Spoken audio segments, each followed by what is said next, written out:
तो दोस्तों, कैसा रहेगा अगर आपको एक ऐसे रूम में 50 दिन रहना पड़ेगा जहाँ कोई मोबाइल फोन नहीं है, वाईफाई नहीं है और ना ही कोई इंटरटेनमेंट की चीज है और इसके बदले में आपको $5 मिलियन मिलेंगे।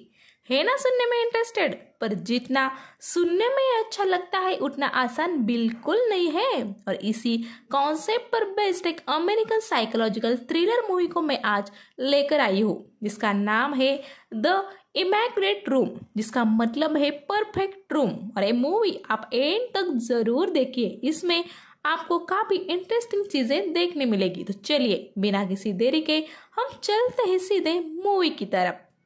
मूवी के स्टार्टिंग सीन में हम एक कपल को देखते हैं जिनका नाम होता है माइकी और किट, जो एक बड़े सफेद रूम में एंटर करते हैं। और ये दोनों बहुत ही खुश होते हैं और उन्हें लगता है कि वो जल्द ही यहाँ से $5 मिलियन लेकर जाएंगे।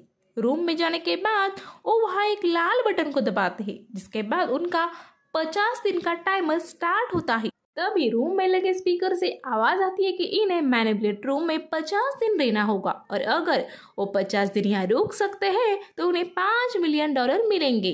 अगर इसमें से जो पहले बाहर आएगा वो लाल बटन दबाकर आए और उसे समय से बाहर आने के लिए कुछ भी पैसे नहीं मिलेंगे, और जो उस घर में 50 दिन रहेगा उसको $1 मिलियन मिलेंगे, क्योंकि उसका साथी उसे छोड़ गया है। अब उन्हें उस रूम में एक स्क्रीन दिखाई देती है जहां पर इस रूम में रहने के सब रूल्स थे, जैसे कि चाहे तो अपने लिए 2 ट्रीट्स भी मंगा सकते थे, जिसके लिए उन्हें अपने प्राइस मनी से $1 लाख देने पड़ेंगे। स्क्रीन के जरिए वो अलार्म लगा सकते थे, साथ ही वो अपने लिए खाना भी ऑर्डर कर सकते थे जो एक स्पेशल लिक्विड होता है और उन्हें 50 दिन यही लिक्विड पीकर जीना होता है। अब यहाँ पर ये दोनों खुद को काफी लकी समझते हैं क्योंकि इन्हें एक्सपेरिमेंट करने का मौका मिला था। तब माइकी बोलता है कि मैं ये पैसे अपने सारे शौक पूरे करने में खर्च करूंगा। तब केट बोलती है कि मैं तो सारे पैसे इन्वेस्ट करूंगी। इसके बाद वो दोनों पूरे रूम को देखते हैं, बाथरूम को देखते हैं। तब उन्हें पता चलता है कि बाथरूम एक टाइम पर सिर्फ एक आदमी ही यूज कर सकता है। कुछ टाइम बाद उस रूम की लाइट ऑफ होती है और उन्हें स्पीकर से आवाज आती है कि रात के 10 बजे है और ये आपका सोने का टाइम है। और किड सुबह का अलार्म लगाकर सोने के लिए चली जाती है, पर माइकी बोलता है कि मैं अपनी छुट्टी एंजॉय करने यहाँ आया हूँ, इसलिए मैं देर रात तक जाऊंगा। अगली सुबह केट उठती है और नहाने के लिए चली जाती है। उसके बाद वो उसके कपड़े लॉन्ड्री में डालती है, जिसके बाद उसे वहां से पहनने के लिए नए कपड़े मिल जाते हैं। आगे हम देखते हैं कि किट मिरर में देखकर खुद के मन को 50 दिन रहने के लिए तैयार करती है। बाथरूम से बाहर आकर केट माइके से पूछती है कि तुम्हें पता है क्या हम पर एक्सपेरिमेंट क्यों किया जा रहा है? इस पर माइके बोलता है कि नहीं, मुझे नहीं पता, मुझे सिर्फ पैसे चाहिए, उसके लिए मैं यहाँ आया हूँ। इसका मतलब इन दोनों को कुछ भी पता नहीं होता कि ये सब कौन कर रहा है और क्यों कर रहा है। अब केट तो अपना समय बिताने के लिए मेडिटेशन करने में लग जाती है, पर माइकी के मन में अजीबोगरीब सवाल आने लगते हैं, जैसे कि इस रूम का रंग सफेद क्यों है, यहाँ की सारी चीजें सफेद क्यों है। इस मूवी में सफेद रंग को ही परफेक्ट माना गया है, इसलिए इस रूम की सारी चीजें, वहाँ का खाना सब सफेद रंग का है और इसलिए इस रूम को परफेक्ट रूम बोला गया है। अब माइकी ये सब सोचकर बहुत परेशान हो जाता है। तब केट उसे समझाती है कि अब वो ये सब बातें सोचना बंद करे और यहाँ 50 दिन कैसे रहे इस बारे में सोचे। ऐसा कहकर केट वहां से सोने के लिए चली जाती है, पर माइकी इसी सोच में रहता है और रात भर वो सोता ही नहीं है, जिसकी वजह से उसकी नींद ही नहीं होती और सुबह वो चिड़चिड़ा हो जाता है। तब किट उसे रूम के चक्कर लगाने की सलाह देती है। उसके बाद वो दोनों टाइम पास के लिए गेम भी खेलते हैं और आगे हम देखते हैं कि नहाने के बाद इनको सेम कपड़े पहनने के लिए मिलते हैं और ऐसे ही कुछ हफ्ते बीत जाते हैं। एक दिन माइकी को रूम में एक इंसेक्ट मिल जाता है। माइकी को छोटे जीवों की बहुत केयर होती है, इसलिए वो उसे अपना खाना देता है, पर तभी स्पीकर से आवाज आती है कि ये करना उन्हें अलाउड नहीं है। तब माइकी बोलता है कि मैं अब रेड बटन दबाने वाला हूँ। तब केट उसे समझाती है कि ऐसा करने से तुम इस एक्सपेरिमेंट से बाहर हो जाओगे। तब माइकी बोलता है कि मैं बाहर नहीं जाने वाला, मैं सिर्फ इस इंसेक्ट को बाहर छोड़ूंगा, इसलिए मैं आउट नहीं हो सकता। इस बात को लेकर केट और माइकी में बहस हो जाती है और केट माइकी को बुरा भला कह के वहां से जाने लगती है। तभी उसका पैर उस इंसेक्ट पर पड़ता है और वो इंसेक्ट मर जाता है। उस वजह से माइकी बहुत ज्यादा दुखी होता है और उसे केट पर गुस्सा भी आता है और पूरा दिन रूम के एक कोने में ही वो बैठा रहता है। अब ये रूम ऐसी सिचुएशन क्रिएट कर रही थी जिस वजह से ये दोनों इस गेम से आउट हो जाए या तो कोई एक इस गेम को छोड़कर चला जाए। जो कोई ये सब गेम कंट्रोल कर रहा था उसने पहले इन दोनों के नेचर का और क्वालिफिकेशन का अच्छे से स्टडी जरूर किया होगा, जिसकी ही वजह से ऐसी सिचुएशन यहाँ क्रिएट हो रही थी। अगले दिन माइकी किड से कहता है कि मैं फाइनली अपनी पहली ट्रीट मंगवा रहा हूँ। जैसे कि मैंने आपको पहले कहा था कि इन दोनों को 2 ट्रीट यहाँ पर मिलने वाली है और उसके लिए उन्हें अपने प्राइज मनी से $1,00,000 देने पड़ेंगे। तब किड उसे मना करते हुए बोलती है कि तुम्हें अपने प्राइज मनी से $1,00,000 देने पड़ेंगे, पर माइकी उसकी बात नहीं सुनता है और अपनी पहली ट्रीट ऑर्डर करता है, जिसके बाद उसे एक हरे रंग का क्रेयॉन मिलता है।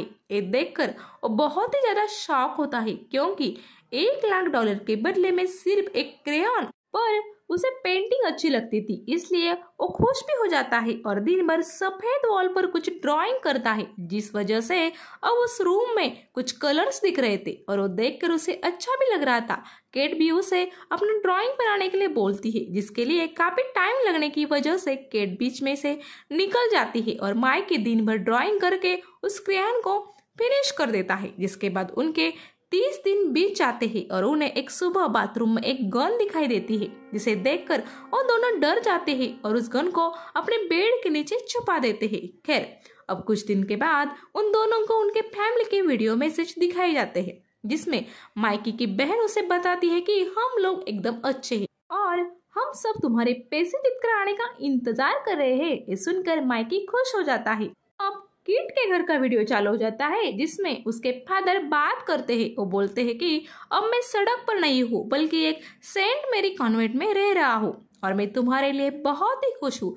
तभी केट बहुत ज्यादा परेशान हो जाती है और वीडियो को बंद करने के लिए कहती है, पर वीडियो बंद नहीं होता, इसलिए वो बाथरूम में जाकर बैठती है और रोने लगती है। तब माइकी उसे समझाते हुए उसके रोने का कारण पूछता है। तब किट उसे रोते हुए बताती है कि उसके पिताजी शराबी है और उसी की वजह से उन्होंने सब कुछ बर्बाद कर दिया, इसलिए मैं अपने फादर से बहुत ज्यादा नफरत करती हूँ। अब आप समझ गए होंगे कि केट इतनी शांत क्यों है, क्योंकि उसे बचपन से ही उसके फादर ने शराब की वजह से दूर रखा और उस पर ध्यान ही नहीं दिया, जिस वजह से वो ऐसी बन गई थी। जिस वजह से किट अगली सुबह अपने बिस्तर से उठती ही और वो पूरा दिन अपने बिस्तर पर ही पड़ी रहती है। तब माइकी किट का मूड ठीक करने के लिए अपनी अगली ट्रीट मंगवाता है, जिसे देखकर वो दोनों शॉक हो जाते हैं क्योंकि उस ट्रीट में उनको एक यंग लड़की मिलती है और वो दिन भर उनके साथ रहने वाली होती है। उसे देखकर केट बहुत ज्यादा गुस्सा हो जाती है। वो लड़की माइकी की ड्राइंग देखकर उसकी तारीफ करती है और साथ में उस पर लाइन भी मारती है। ये देखकर केट गुस्सा हो रही थी, पर वो कुछ भी नहीं कर सकती थी। और अब रात हो जाती है और ये तीनों एक ही बिस्तर पर सो जाते हैं। अब सुबह हो जाने पर किट गुस्से से अपनी पहली ट्रीट ऑर्डर करती है, जिसमें उसे नशे की 3 गोलियां मिलती है। ये 3 गोलियां ये तीनों खा लेते हैं और नशे की वजह से झूमने लगते हैं। यहाँ पर मुझे ऐसा लगता है कि केट ने अपनी लाइफ में ये चीजें कभी तो ली होगी, जिसकी वजह से उसे ऐसी ट्रीट मिली थी। अब एक गोली खा के ये तीनों एक दूसरे से किस करने लगते हैं और तभी हम देखते हैं कि माइकी को हेलोसिनेट होने लगता है। उसे लगता है कि वो पानी में डूब रहा है क्योंकि बचपन में वो उसके भाई बहन के साथ पानी में डूब गया था।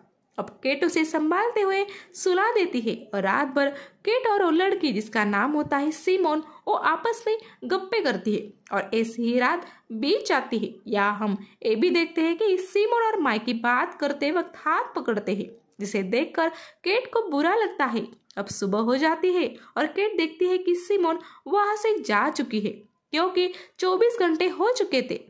पर तब वो देखती है कि उसने जाते वक्त दीवार पर लिखा था कि माइकी तुमने कल रात मुझे जो प्यार दिया वो आज तक किसने नहीं दिया। अब ये देखकर किट माइकी पर गुस्सा हो जाती है। तब माइकी उसे समझाता है कि ये सब इन लोगों की चाल है हमें इस घर से और इस गेम से आउट करने के लिए। अब यहाँ पर हमें समझ में आता है कि यहाँ पर आने से पहले इन दोनों की कमियों के बारे में अच्छे से स्टडी हुआ है, इसलिए बार बार उनकी कमियां उनके सामने लाई जा रही थी। अब केट को माइकी पर बिल्कुल भी भरोसा नहीं था, इसलिए वो गुस्से से उसे धक्का दे देती है, जिस वजह से वो दीवार पर गिर जाता है और उसे चोट आ जाती है।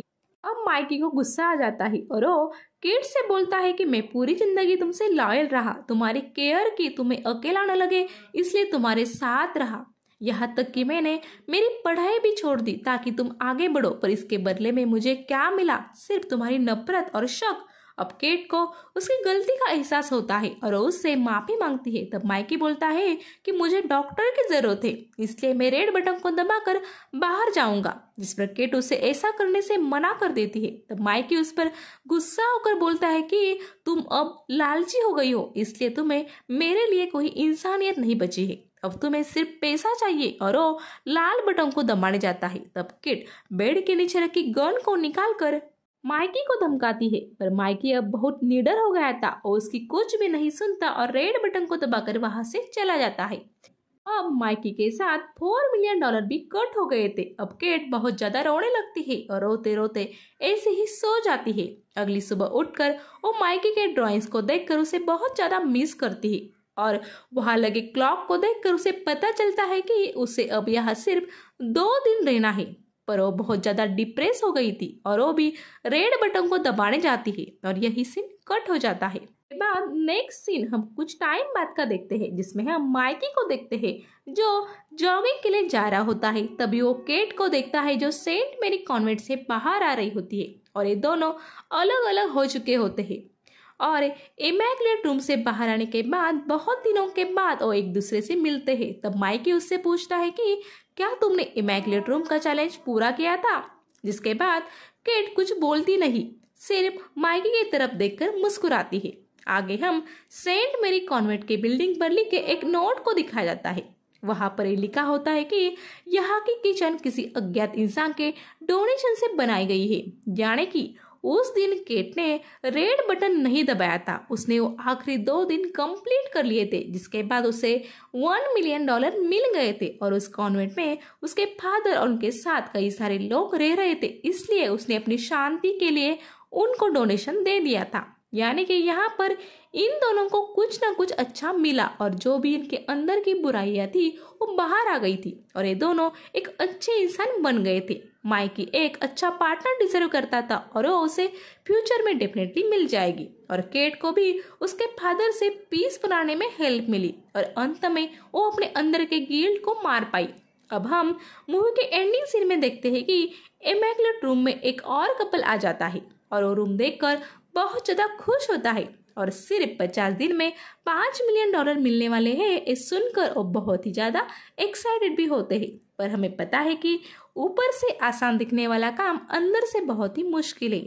और इसी सीन के साथ इस मूवी का दी एंड हो जाता है। तो दोस्तों, आपको मेरा एक्सप्लेनेशन कैसा लगा ये मुझे कमेंट्स करके ज़रूर बताइए। जल्दी आऊँगी ऐसे ही हट के एक्सप्लेनेशन के साथ। तब तक के लिए आप सब खुश रहिए, हंसते रहिए। इसी दुआ के साथ मैं आपसे लेती हूँ विदा। Good bye.